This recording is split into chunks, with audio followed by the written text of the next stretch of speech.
നാടക പ്രവർത്തനം ആരംഭിക്കുന്ന കാലത്ത് വേദിയിലെ വെളിച്ചവിന്യാസത്തിന്റെ പ്രാധാന്യത്തെക്കുറിച്ചോ ശബ്ദ നിയന്ത്രണം എങ്ങനെയാവണമെന്നോ ഉള്ള അറിവുകൾ ഇദ്ദേഹത്തിനുണ്ടായിരുന്നില്ല.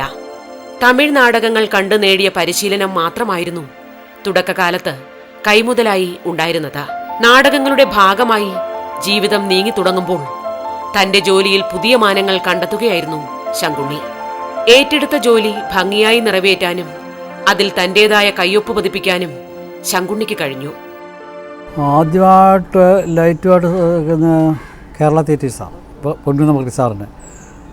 അതിന് മുമ്പ് ഞാനൊരു ഒറ്റ നാടകം, അത് പ്രൊഫഷണലല്ല, ഒരു അമേച്ചർ നാടകം, ആർട്സ് ക്ലബിൻ്റെ പ്രവാചകൻ എന്ന് പറഞ്ഞൊരു നാടകത്തിന് ഒറ്റ നാടകം. അത് കഴിഞ്ഞ് പിന്നെ പ്രൊഫഷണലായിട്ട് തുടങ്ങുന്നത് വർഗീസ് സാറിൻ്റെ സ്വർഗം നാണിക്കുന്നു വഴി തുറന്നു മനുഷ്യൻ എന്ന് പറഞ്ഞ ആ നാടകത്തിലാണ് പിന്നെ പ്രൊഫഷണലായിട്ട് തുടങ്ങുന്നത്. അത് കഴിഞ്ഞിട്ടാണ് പിന്നെ എന്നമ്പിള്ള സാറിൻ്റെ ഏകാംഗ നാടകങ്ങൾ, ആദ്യമോ മനുഷ്യൻ എന്നൊക്കെ പറയും, കുറേ ഏകാംഗ നാടകം ഞാൻ വർക്ക് ചെയ്യാൻ തുടങ്ങി കഴിഞ്ഞ് സാറുമായിട്ട് പരിചയപ്പെട്ടു. പിന്നെ സാറിൻ്റെ പ്രൊഫഷണൽ നാടകം വർക്ക് ചെയ്യാൻ തുടങ്ങി. അതിന് ശേഷമാണ് ഗീത, പ്രതിഭ, KPSC, കാളിദാസൻ ഇങ്ങനെ തുടർച്ചയായിട്ട് ഇറങ്ങുന്നു. പക്ഷേ ഫസ്റ്റ് പൊൻകുന്നം വർഗീസ് സാറിൻ്റെ കേരള തിയേറ്റേഴ്സ്. ഈ നാടകം ഇറങ്ങിക്കഴിഞ്ഞാൽ ഇന്ത്യയിൽ 4 പ്രാവശ്യം ഓൾ ഇന്ത്യ ടൂർ പോയി.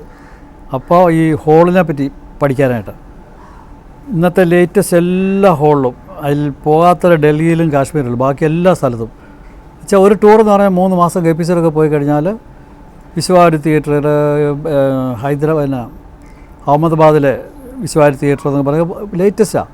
നാടകത്തിൻ്റെ ഡയലോഗ് കേട്ടില്ലെങ്കിൽ എൻ്റെ കണ്ടിന്യൂറ്റി പോയി കഴിഞ്ഞാൽ നാടകം പൊട്ടും. ഞാൻ പറയുന്നതിൻ്റെ മറുപടി പറയുന്നത് കേട്ടില്ലെങ്കിൽ അതിൻ്റെ കണ്ടിന്യൂറ്റി പോകുമ്പോൾ നാടകം ഫെയിലാകും. അപ്പോൾ ഈ നാടകത്തിൻ്റെ ഡയലോഗ് കൃത്യമായി കിട്ടിയിരിക്കണം.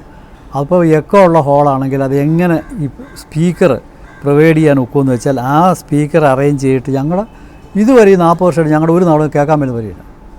അതിന് പ്രത്യേക രീതിയിലുള്ള നാടകത്തിന് ഞങ്ങൾ എന്ത് സൈസ് സ്പീക്കർ വേണം, എന്ത് സൈസ് മൈക്ക് വേണം, അതെങ്ങനെ ഉപയോഗിക്കണം എന്നുള്ളത് ഞങ്ങളുടെ ജോലിക്കാരെ വരെ ട്രെയിൻ ചെയ്യാൻ കൊടുക്കാം. ഒരു 6 മാസമെങ്കിലും ഞങ്ങളോട് ഒന്ന് ട്രെയിൻ ചെയ്തിട്ട് അയാളെ തനിച്ച് വിടുകയുള്ളൂ. വിട്ടുകൊണ്ട് ഞങ്ങളുടെ പിള്ളേർ ചെയ്യും. എവിടെ വർക്ക് ചെയ്യാലും ഈ ഡയലോഗ് കേൾപ്പിക്കുക എന്നുള്ള മസ്റ്റാണ്. അതങ്ങനെയല്ല, ആ ഡയലോഗ് കിട്ടിയില്ലെങ്കിൽ നമ്മൾ നാടകം വായിക്കുമ്പോൾ തന്നെ നമുക്കൊരു ഐഡിയ കിട്ടും.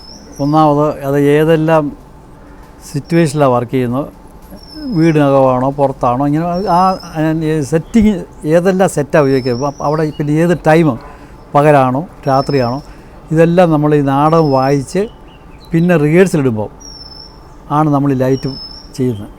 ആ നാടകം ഓരോ റിഹേഴ്സലിനും ഓരോ രംഗത്തും പ്രത്യേകം ലൈറ്റ് ചെയ്ത് അടുത്ത രംഗം വന്ന് അതിനും പ്രത്യേകം ലൈറ്റ്, ഇപ്പോൾ സെറ്റ് മാറുമല്ലോ, അതിന് വേണ്ടി ലൈറ്റ്. ചില പുറത്ത് നമ്മൾ സൺസെറ്റ് കാണിക്കണമായിരിക്കും, ചിലപ്പോൾ അല്ലെങ്കിൽ പിന്നെ ചന്ദ്രനെ കാണിക്കണം. അപ്പോൾ ആ സെറ്റ് വരുന്നതനുസരിച്ചായിരിക്കും അതിൻ്റെ ലൈറ്റ് വരുന്നത് ഓരോ രംഗത്തിനും, എന്നാലേ ചെയ്യാൻ സാധിക്കുള്ളൂ. അത് റിഹേഴ്സലിടുമ്പോൾ തന്നെ 5 രംഗമുണ്ട്, 5 രംഗത്തിന് 5 സെറ്റാണെങ്കിൽ 5 രംഗത്തിനും പ്രത്യേകം ലൈറ്റ്. നമ്മൾ പ്രൊഫഷണൽ ആളാണെങ്കിൽ റിഹേഴ്സലെടുക്കുമ്പോൾ പുതിയ ആൾക്കാർ വന്നാൽ അവരെ ഞങ്ങൾ ട്രെയിൻ ചെയ്യിക്കും. അവരെ വോയിസ് ടെസ്റ്റ് ചെയ്യും, അവരെ ആംഗിൾ ടെസ്റ്റ് ചെയ്യും, അവരെ മൂവ്മെൻറ്റ്സ് ടെസ്റ്റ് ചെയ്യും. എന്നിട്ട് ചെറിയ ഒച്ചകളൊക്കെ ഞങ്ങൾ കൂടുതൽ ടോപ്പിൽ പറയിപ്പിക്കും, എന്ത് റേഞ്ച് വരെ കിട്ടുന്നു. അങ്ങനെ ഈ പ്രൊഫഷണൽ നാടകം പറ്റുള്ളൂ. അതാണ് അമീച്ചർ നാടകവും പ്രൊഫഷണൽ നാടകമായിട്ട് അമീച്ചർ കൊടുക്കാൻ ബുദ്ധിമുട്ടെന്ന് അറിയാം.